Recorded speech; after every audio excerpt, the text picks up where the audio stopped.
Hey, what's up, guys? I just wanted to let you know that I have decided to change my name from Lucas to Michael. So, your Thursday guy is no longer Lucas, but is now Michael. I just wanted to let you guys know that. So, the topic this week is just like terms that are common in the transgender community, but other people may not necessarily be aware of. And I'm gonna start.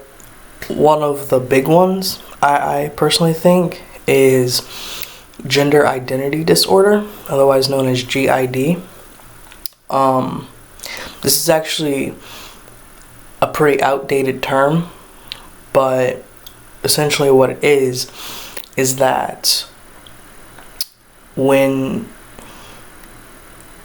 you go to see a therapist, which I will talk about in a second, to maybe start like hormones and stuff, usually what they would do is they would have to diagnose you as having gender identity disorder, which basically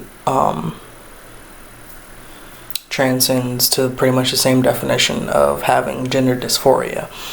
There's a certain criteria that you have to meet on how you feel about yourself, your body, where you are mentally, and the therapist would take that information and diagnose you. And generally I've seen a lot of therapists would have to diagnose you with gender identity disorder to be able to give you a letter to start whatever hormone you're trying to start. But like I said before, gender identity disorder, it's an outdated term. No one really uses it anymore. It was in the I can never remember the order of letters in the acronym, the DSM, I think it's DSM-5, I think, but the DSM-4 had gender identity disorder in it as a disorder, but they took that term out in the newest edition, the DSM-5, to just be stated as gender dysphoria. So the next one we're going to go to is a gender therapist. A gender therapist can be any psychotherapist, just any kind of person that has the term therapist in it, or just any person that's a therapist, and they are qualified to handle transgender patients and the issues that they go to. And normally, depending on who you want to get your hormones from, they will require that you go see a gender therapist and get a referral letter from your therapist so that they can actually prescribe you this medication or these hormones. And I had my first appointment with a gender therapist on Monday, and we talked for about an hour and a half so she could get to know me and everything, and I came out of that feeling pretty awesome because in a few weeks I will actually get my letter so that I can go and get prescribed testosterone. So I'm pretty excited about that. She said if everything goes right, she'll be able to give me the letter in the next 2 weeks. So I'm really excited about that. And the last term I'm going to talk about is sex reassignment surgery. Sex reassignment surgery is basically what it sounds like.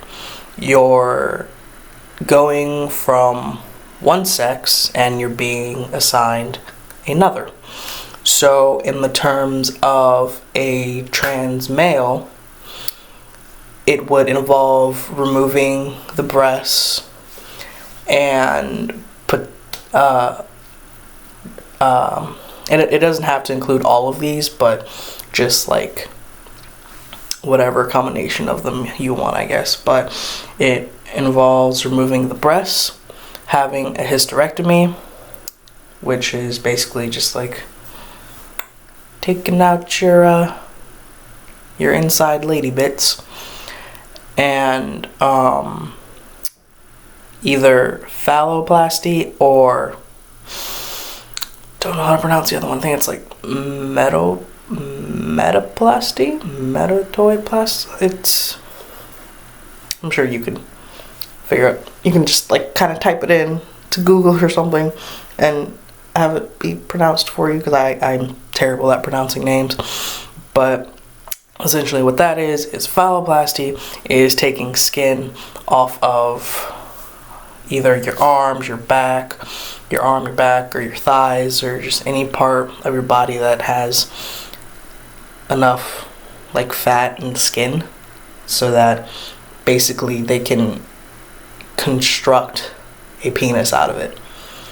And then the other one that I can't pronounce is when you take testosterone, one of the changes is that we're about to get scientific here, so I'm sure most of you that are reading this have taken like sex ed or something, or you at least know the names of body parts, but I guess some people aren't comfortable with it, so I'm about to start talking about that.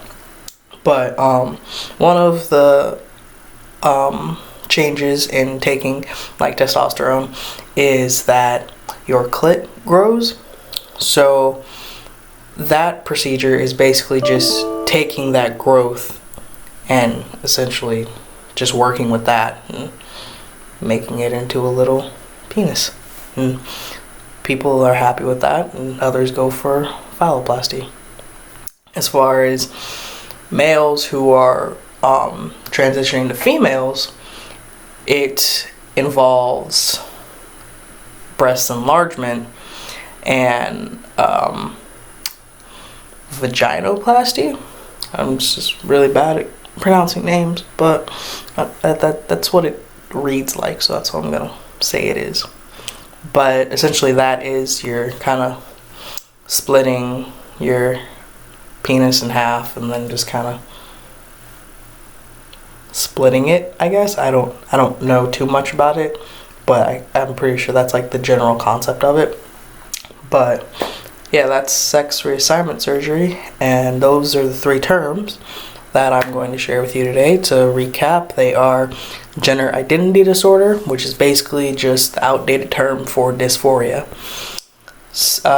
Gender therapist, a therapist that can help you, that is qualified to work with transgender people and can get you a referral letter for the hormones that you want.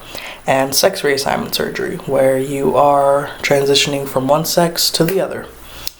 And like I said before, I am Michael. I am your Thursday guy, and I will see you next Thursday.